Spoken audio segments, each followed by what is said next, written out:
जय हिंद दोस्तों, नमस्कार। हम बड़ी खबर लेके आपके सामने आए हैं। बड़ी खबर ये है कि हम लोग के प्रधानमंत्री जी द्वारा फिर से 3 व्यक्ति को भारत रत्न देने के लिए देने का घोषणा कर दिया गया है। ठीक है, तो अभी दोपहर का ही खबर है। जैसे ही खबर आया तो हम सोचे कि आप तक हम खबर पहुंचा देते हैं। ये कौन कौन है? तो सबसे पहली बात है, 2 व्यक्ति को तो पहले ही हो गया था, यानी इस वर्ष में 2024 में टोटल कितने व्यक्ति का भारत रत्न का घोषणा हो गया? तो 5 व्यक्ति का।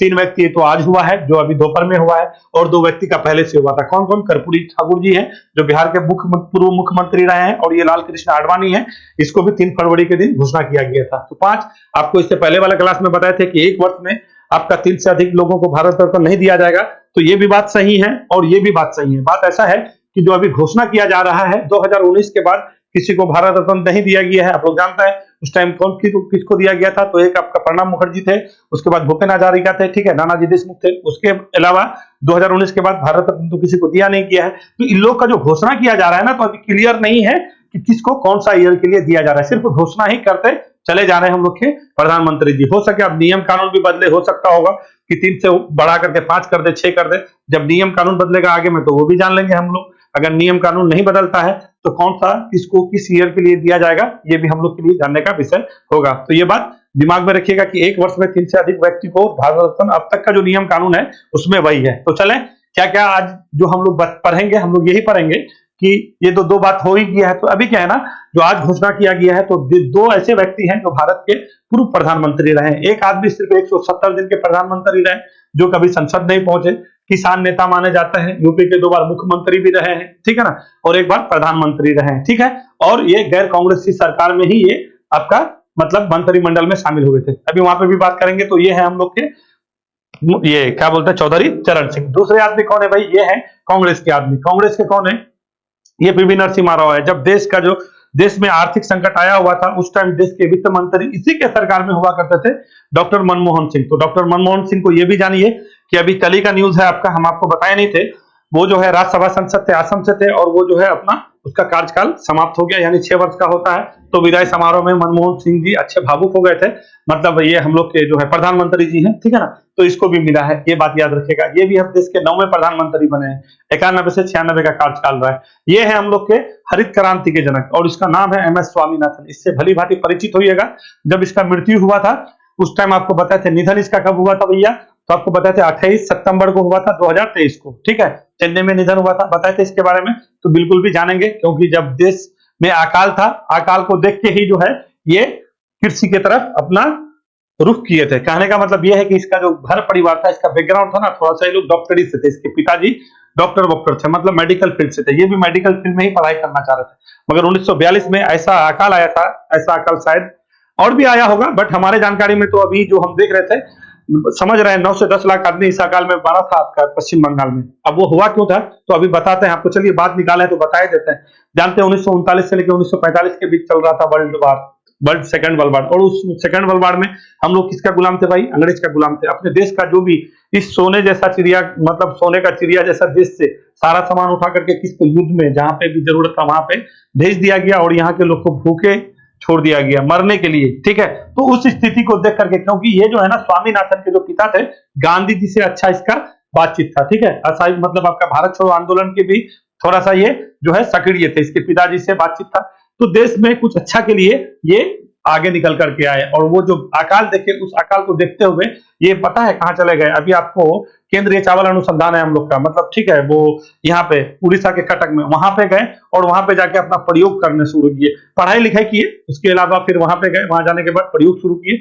उस प्रयोग में वो वहां पे क्या है ना, कि जैसे सिंचाई, देखिए हरित क्रांति क्या है? हरित क्रांति जो हम लोग बोल रहे हैं, हरित क्रांति ऐसी क्रांति है जहां पे क्या है ना, कि उपज को हम लोग ज्यादा से ज्यादा बढ़ाएं, ठीक है। यानी 1951 से पहले, हम आपका अभी बता रहे हैं, उधर जाएंगे बाद में, मगर ये जान लीजिए कि हरित क्रांति हम लोग ऐसी स्थिति को कहेंगे जहां पे क्या है ना, कि कम उपज को अधिक उपज में बदलना है। स्थिति गड़बड़ था, सिंचाई का साधन नहीं था, बांध नहीं था, उर्वरक नहीं था, पैसा नहीं था, कुछ भी नहीं था, बीज नहीं था, उन्नत किस्म के बीज नहीं थे, वैज्ञानिक लोग नहीं थे, तो सारे चीज का अभाव था। उस अभाव से निकालने का काम ये स्वामीनाथन जी किए हैं। पहले जो है राष्ट्रीय किसान आयोग जो बना था, उसके अध्यक्ष भी रहे हैं। मैक्सेस पुरस्कार दिया गया है, पद्मश्री दिया, पद्म भूषण है, पद्म विभूषण है, अब भारत रत्न भी हो गया है, ठीक है। तो चलिए, जब इतना सारा बात बताएं तो इसी के बारे से शुरू करते हैं। तो ये फाइनली थे कहाँ के? ये जो थे थोड़ा सा मोड़ा सा, ज्यादा कुछ तो नहीं बताएंगे, बस इतना जान लीजिए ये थे तमिलनाडु के, यानी उस टाइम के मद्रास हुआ करता था, ठीक है। और वारंगल का नाम आप लोग सुने होइएगा। 1925 में जन्मे थे, ठीक है। और फाइनली इसका निधन कब हो गया? 28 सितंबर 2003 को इसका निधन हो गया। ये क्या है ना, अभी तो जो भी चीज आपको पता है वही तो, वो तो इतिहास है ही। उसके अलावा क्या है ना, जब 1966 के समय में जो मेन मुख्य बात है वो बताएंगे। 1966 के समय में ना, उस टाइम जो है आपका सुब्रमण्यम जी, उस टाइम जो है हम लोग के वो मंत्री थे, ठीक है। क्या मंत्री उसको बोलता है? अच्छा, आप लोग समझ रहे होंगे, नाम सुने होंगे, दिमाग से मिस हो जाता है, ठीक है। तो सुब्रमण्यम जी थे और देश के प्रधानमंत्री थे लाल बहादुर शास्त्री। तो उसी से जो है मिल करके ये हरित क्रांति को आगे बढ़ाने का काम किया। और ये यहाँ से गए कहाँ पे? मैक्सिको में। कहाँ से गए भाई? अपने भारत से। मैक्सिको क्यों गए?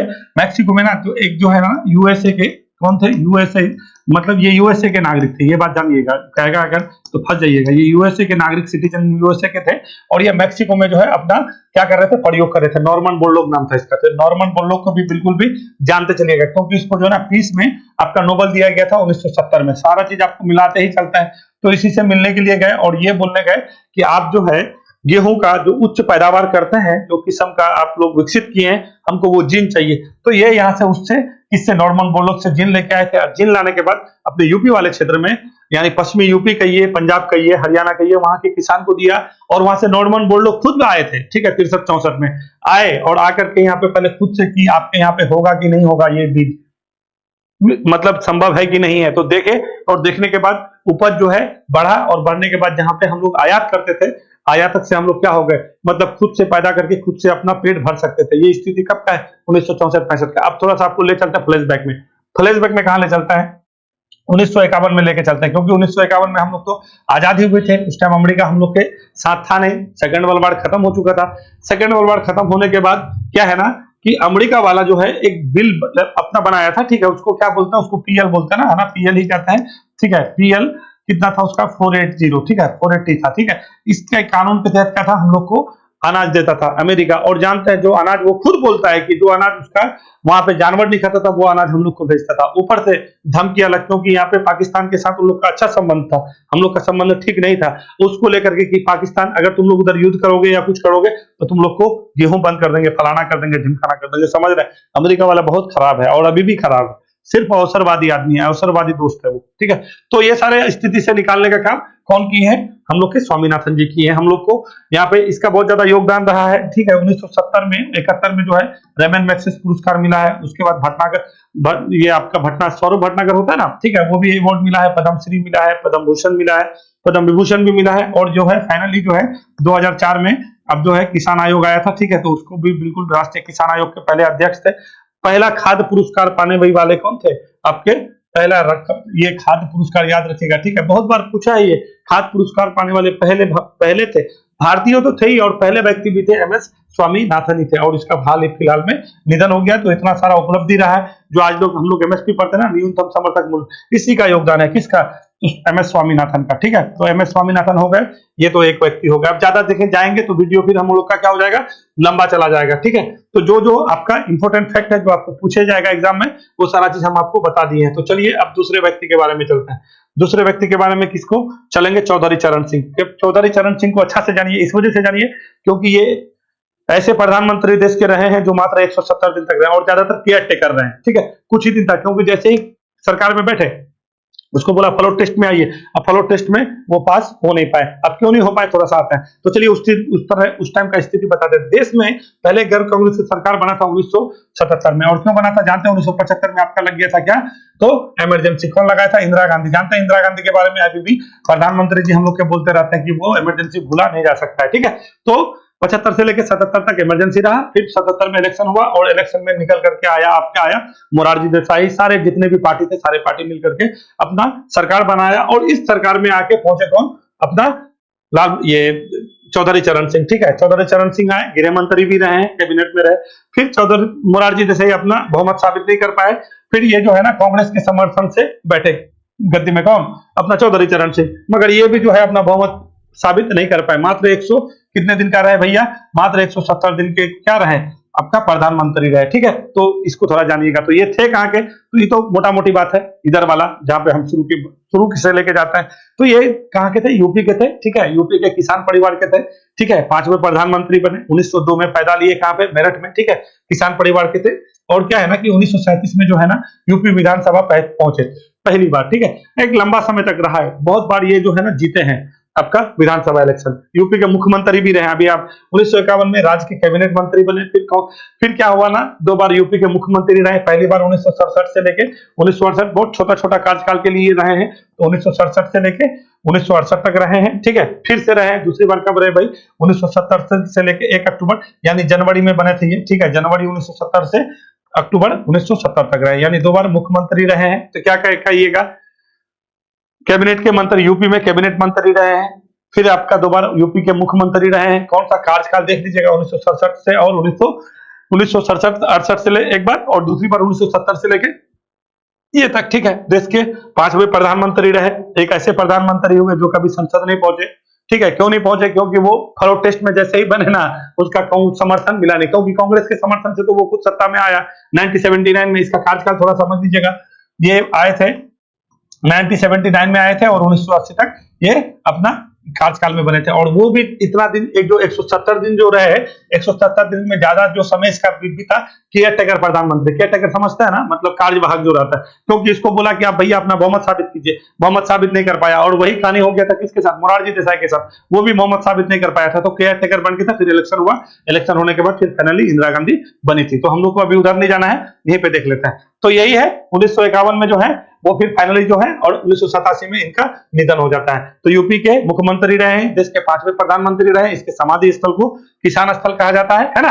और ये सारा चीज है। चलिए अब ज्यादा लंबा नहीं ले जाते हुए हम आगे बढ़ते हैं। बस चीजों को थोड़ा मोड़ा समझ लीजिए, इतना भी ज्यादा डीप में नहीं पूछने जा रहा है। उसके बाद क्या है ना, पीवी नरसिम्हा राव। पीवी नरसिम्हा राव को बिल्कुल भी जानिए, इस वजह से जानिए, पीवी नरसिम्हा राव जो के समय 1991 से थोड़ा सा आपका यहाँ पे जानना, क्योंकि 1991 का समय आप लोग जानते हैं कि 21 मई 1991 को राजीव गांधी का हत्या हो जाता है। और इस हत्या में एक चरण का उस टाइम जो लोकसभा इलेक्शन हो रहा था, क्योंकि देखिए आपको थोड़ा सा 1990 में हम बता देते हैं, 1990 से लेकर 91 तक चंद्रशेखर जी प्रधानमंत्री थे। फिर इलेक्शन हुआ, इलेक्शन में जो है, इलेक्शन चल ही रहा था कि राजीव गांधी का हत्या हो जाता है। पहला चरण, उस समय 2 चरण में इलेक्शन होना था। तो पहला चरण के बाद 21 मई को राजीव गांधी का हत्या हो जाता है। फिर दूसरा चरण हुआ, दूसरा चरण में कांग्रेस को अच्छा खासा बहुमत मिला ठीक ठाक। उसके बाद जाके 1991 में क्या है ना कि अब वहां पे लफड़ा हो गया कि भैया अब राजीव गांधी के चेहरे पे हो रहा था इलेक्शन, राजीव गांधी का हो गया हत्या 21 मई को। अब क्या होगा, तो फिर सारे लोग, जितने भी प्रणब मुखर्जी लोग थे, बहुत सारे बड़े बड़े नेता थे, ठीक है। तो सारे लोग मिले और फाइनली यही आपका पीवी नरसिम्हा राव के बोला कि आपको जो है ना, आपको कांग्रेस का मतलब ये जो है जितना भी सांसद था इसका अध्यक्ष बनना पड़ेगा और आपको प्रधानमंत्री भी बनाया जाएगा, ठीक है। और फाइनली वो बनना नहीं चाहते थे, अपना जो भी सामान उमान लेके सब कल्टी लगाने वाले थे। कहाँ के कल्टी लगाने वाले थे, थोड़ा सुनिए। ये जो है ना, उस समय का आंध्र प्रदेश, आज का तेलंगाना है, वारंगल जगह है, ठीक है। तो ये याद रखिएगा। तो आज का तेलंगाना है, जहाँ के मुख्यमंत्री रेवंत रेड्डी बने हैं। तो आज के तेलंगाना वारंगल में जन्मे थे। कब जन्मे थे भाई, 1921 को जन्मे। 1971 में प्रधानमंत्री के क्या बने, मुख्यमंत्री बने। फिर 1980 से 84 दोबारा से फिर जो है आपका क्या है ना, 1980 से 84 के टाइम जो आप जिस टाइम का कार्यकाल आपका इंदिरा गांधी का था, किसका कहिएगा, इंदिरा गांधी का था। फिर 1988 से 89 तक विदेश मंत्री भी रहे। विदेश मंत्री मतलब कहने का मतलब है जो अभी हम लोग के एस जयशंकर जी हैं, ठीक है ना। तो कहने का मतलब है मुख्यमंत्री भी रहे हैं, कहाँ के, आंध्र प्रदेश के। उस समय का आंध्र प्रदेश था, अभी का तो तेलंगाना है, ठीक है ना। तो उसके बाद फिर विदेश मंत्री रहे। किसके किसके कार्यकाल में रहे, तो ये कार्यकाल किसका हो गया भैया, ये तो कार्यकाल हो गया राजीव गांधी का। राजीव गांधी का, इसी से समझ जाइए कि कितने बड़े नेता रहेंगे। राजीव गांधी के भी कार्यकाल में रहा है और इंदिरा गांधी के भी कार्यकाल में रहा है, ठीक है, 80 से 84। फिर क्या हो गया, गृह रक्षा विभाग भी संभाले हैं। फिर 1991 से लेकर 96 तक प्रधानमंत्री का कहानी बता दिया। और इसके प्रधानमंत्री का कार्यकाल आपको थोड़ा सा शॉर्टकट में लेके चले, क्योंकि उस टाइम राजनीतिक उथल पुथल खूब चला था। जैसे 89 में ये सारा चीज खत्म हुआ, तो फिर यहाँ पे हम लोग का वीपी सिंह प्रधानमंत्री बने थे, विश्वनाथ प्रताप सिंह। और इसी के समय में मंडल आयोग जो अपना रिपोर्ट भेजा था, ठीक है, उसका जो है आपका लागू किया गया था उसके रिपोर्ट को, ठीक है। तो यहाँ पे भी थोड़ा सा बहुत कसमोकस था, क्योंकि सारे लोग अपने आप को ओबीसी नेता प्रदर्शित कर रहे थे। फिर वीपी सिंह भी नहीं रह पाए, फिर दूसरी बार चंद्रशेखर, यूपी के ही थे चंद्रशेखर, वो भी आके बलिया के थे, ठीक है, वो भी आके गद्दी में बैठे, कुछ ही दिन रहे, 1991 तक, 90 में बैठे कुछ दिन, 91 तक रहे। फिर उसके बाद इलेक्शन हुआ, और इलेक्शन में आपको तो हम बता ही दिए कि कैसे कैसे राजीव गांधी का हत्या हुआ, और हत्या होने के बाद कांग्रेस के पास एक बहुत बड़ा समस्या खड़ा हो गया। देश में आर्थिक स्थिति बहुत,